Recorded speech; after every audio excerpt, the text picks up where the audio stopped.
Hello friends, स्वागत है आपके अपने 10th ओनली यूट्यूब चैनल पर। तो आज बात करने वाले हैं वर्ड विचार की। वर्ड विचार क्या होते हैं? जब आप किसी वर्ड बोले तो किसी शब्द को लिखते हो तो वो वर्ड विचार होता है। उस वर्ड के विचार के बिना आप किसी शब्द को नहीं लिख सकते हो, किसी वाक्य या किसी शब्द की रचना नहीं कर सकते हो। जिसमें क्या आ जाएंगे, अगर आप हिंदी में बात करेंगे, हिंदी में आप विचार लिखना चाहते हो तो उसे हिंदी वर्णमाला के रूप में लिखोगे। तो हिंदी वर्णमाला की बात होगी और स्वरों की मात्राओं के बारे में बात करेंगे। ये वर्ड विचार क्या होते हैं? अगर आपको एक व्याकरण में अच्छा ज्ञान प्राप्त करना है तो इस चैनल को प्लीज़ सब्सक्राइब कर लें, क्योंकि मैं इससे रिलेटेड वीडियो लाता रहता हूं। तो चलो बात करते हैं वर्ड विचार की। वर्ड विचार क्या होते हैं? जब बच्चों बोलते समय कई शब्द का प्रयोग होता है। जब आप बोलते हो तो कई शब्दों का प्रयोग होता है। एक शब्द में एक या एक से अधिक ध्वनियाँ भी होती हैं। जब आप बोलते हो तो कई शब्दों का प्रयोग होता है, जिसमें एक या एक से अधिक ध्वनियों का भी प्रयोग होता है। जैसे कि समझ लो खेल है। खेल जो है आपका शब्द, इसमें 4 ध्वनियों का प्रयोग हुआ है। खा, ए, ला, आ, ये 4 ध्वनियों का प्रयोग हुआ है। इन 4 ध्वनि से मिलकर एक खेल बनता है, एक खेल शब्द तैयार होता है। तो इस खेल जो खेल शब्द था, इसमें 4 ध्वनियाँ हैं।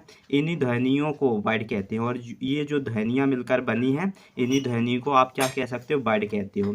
इनके और टुकड़े नहीं किए जा सकते, इन ध्वनियों के और टुकड़े नहीं किए जा सकते हैं। अतः ये चारों भाषा की छोटी से छोटी ध्वनियाँ होती हैं, और जो ये चारों होते हैं, ये भाषा एक ऐसी भाषा की सबसे छोटी की छोटी ध्वनियाँ कहलाती हैं। भाषा की जो सबसे छोटी इकाई या ध्वनि, उसे वर्ड कहते हैं। जो वर्ड जो होता है वो भाषा की सबसे छोटी से छोटी इकाई होती है, उसे वर्ड कहा जाता है। वर्ड क्या होते हैं? खा, ए, ला, ये सब आपके वर्ड्स हैं। ये 4 वर्डों से मिलकर एक शब्द तैयार होता है, और ये अपनी अलग अलग ध्वनि प्रकट करती हैं। जिन ध्वनि को मिलकर एक शब्द तैयार होता है, वो खेल आपका तैयार हो गया। तो वर्ड क्या होता है? वर्ड एक सबसे छोटी से छोटी भाषा की एक इकाई को वर्ड कहा जाते हैं, और इस वर्ड का मतलब होता है जब आप ऐसे शब्दों की ध्वनियों को मिलाकर एक नए शब्द की रचना कर देते हो। एक नए शब्द की रचना, जैसे खेल की रचना कर दी है, तो इन जो ध्वनि निकलने वाली जो ध्वनि, जैसे ए, खा और ए और ला से जो निकलने वाली ध्वनि को ही वर्ड कहते हैं। अब बात करते हैं हिंदी वर्णमाला की, कि हिंदी वर्णमाला क्या होती है। अगर आप किसी वर्ड की रचना करते हो तो उसमें हिंदी वर्णमाला का ज़रूर यूज करोगे। अगर आप बोलो तो हिंदी वर्णमाला का यूज नहीं करते तो आपका शब्द रचित नहीं होगा। देखना, हिंदी वर्णमाला सबसे पहले स्वर जो होते हैं, स्वर कौन कौन से होते हैं? आप बचपन से पढ़ते आए होंगे। स्वर आपके आ, बड़ा आ, ई, बड़ी ई, ऊ, बड़ा ऊ, सरा, ए और बड़ा ए, ओ।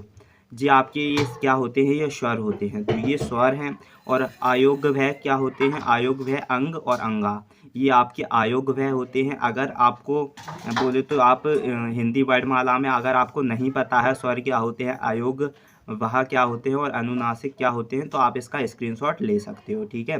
अब बात करेंगे अनुनासिक की। अनुनासिक क्या होती है? जो चंद्र बिंदु होती है उसे अनुनासिक कहा जाता है। ठीक है। व्यंजन्स की बात करेंगे। व्यंजन्स कौन कौन से होते हैं जो हिंदी वर्णमाला में? का, घा, गा, घा, ड़ा, चा, छा, जा और झा, ड़ा, टा, ये सब आपके क्या होते हैं? ये व्यंजन्स हैं। ये आपके कितने हैं? व्यंजन्स हैं ये आपके।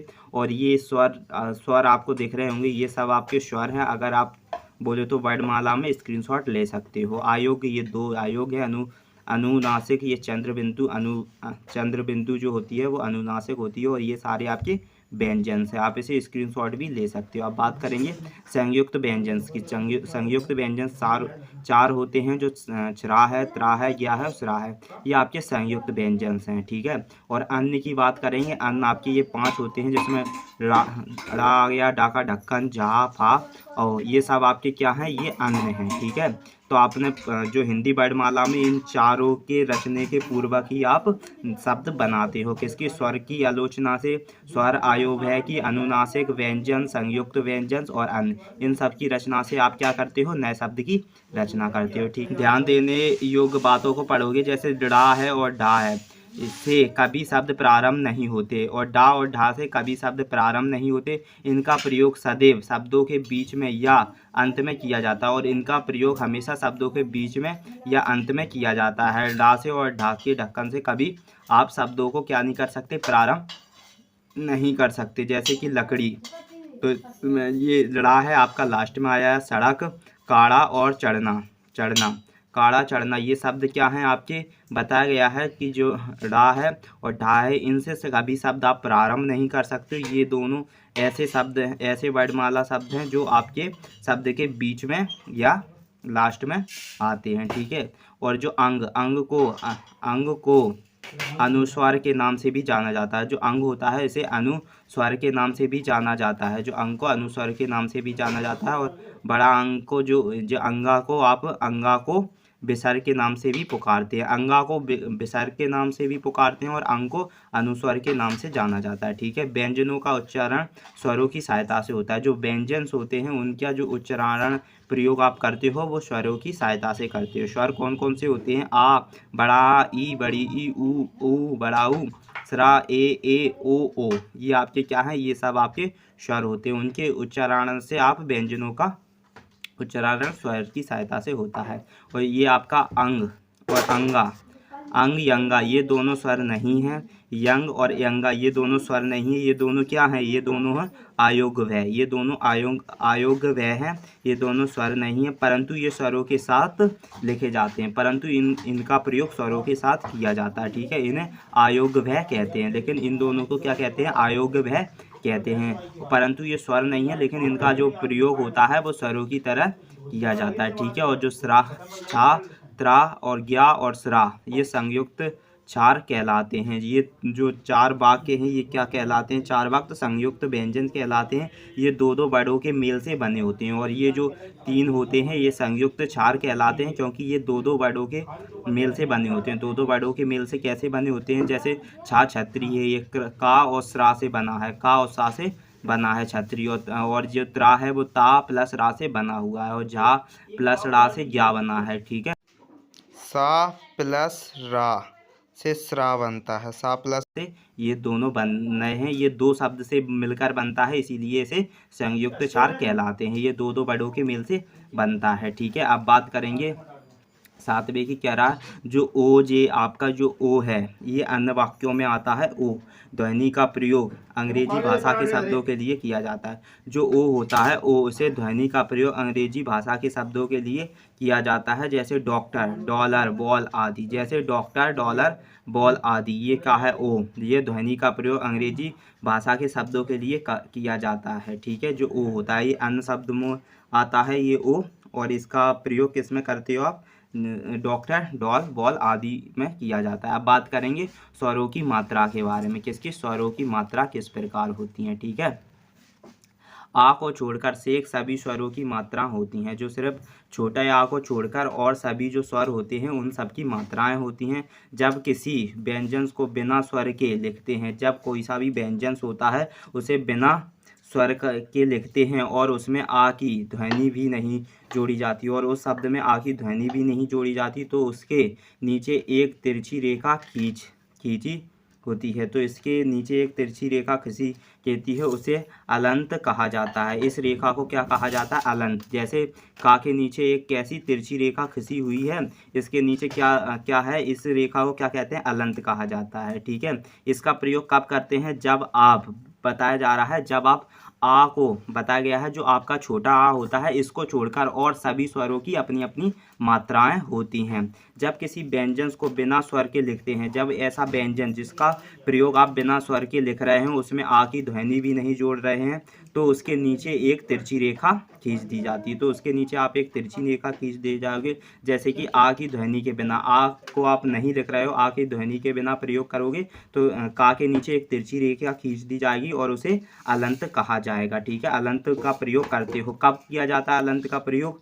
जब किया जाता है जब आ को छोड़कर सबकी अपनी अपनी मात्रा है, लेकिन आपको क्या करना है? आ का प्रयोग करना है जब किसी व्यंजन को बिना स्वर के लिखते हैं, तब जब किसी व्यंजन को आप क्या कर रहे हो? बिना स्वर के लिख रहे हो, उसमें आ की ध्वनि नहीं जोड़ी होती है, उसमें आ की ध्वनि नहीं जोड़ी होती है, तो उसके नीचे एक तिरछी रेखा खींच दी जाती है। जब आ का प्रयोग आ के ध्वनि के साथ कर रहे हो तब नहीं जोड़ना है उसमें, ठीक है।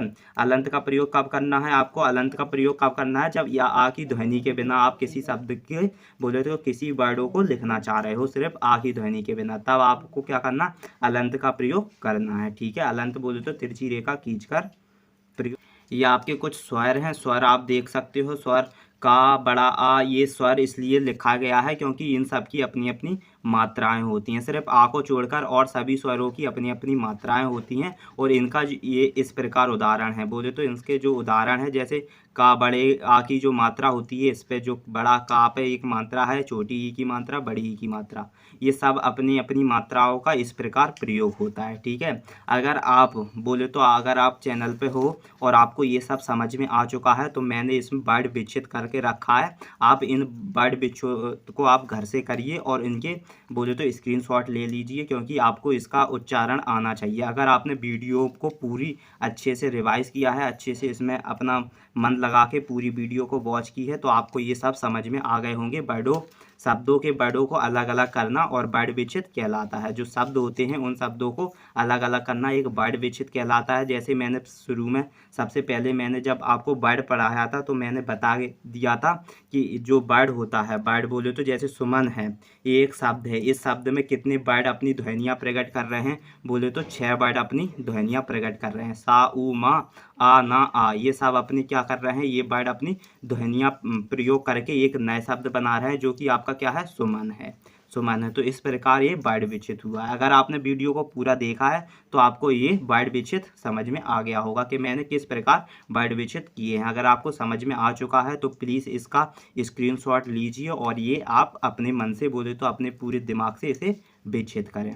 तो आपको वीडियो में पूरी समझ में आया होगा कि वर्ड विचार क्या होते हैं, वर्ड विच्छेद, और आपने जो हिंदी वर्णमाला के बारे में बात की है और स्वर की जो मात्राएं होती हैं उनके बारे में बात की है। ठीक है, तो अगर आप बोले तो आप वीडियो को पूरा वॉच किया है तो आपको ज़रूर समझ में आया होगा। अगर आपको वीडियो अच्छी लगी हो तो प्लीज़ वीडियो को लाइक करें एंड शेयर करें, और चैनल पर नए हो तो चैनल को ज़रूर सब्सक्राइब करें।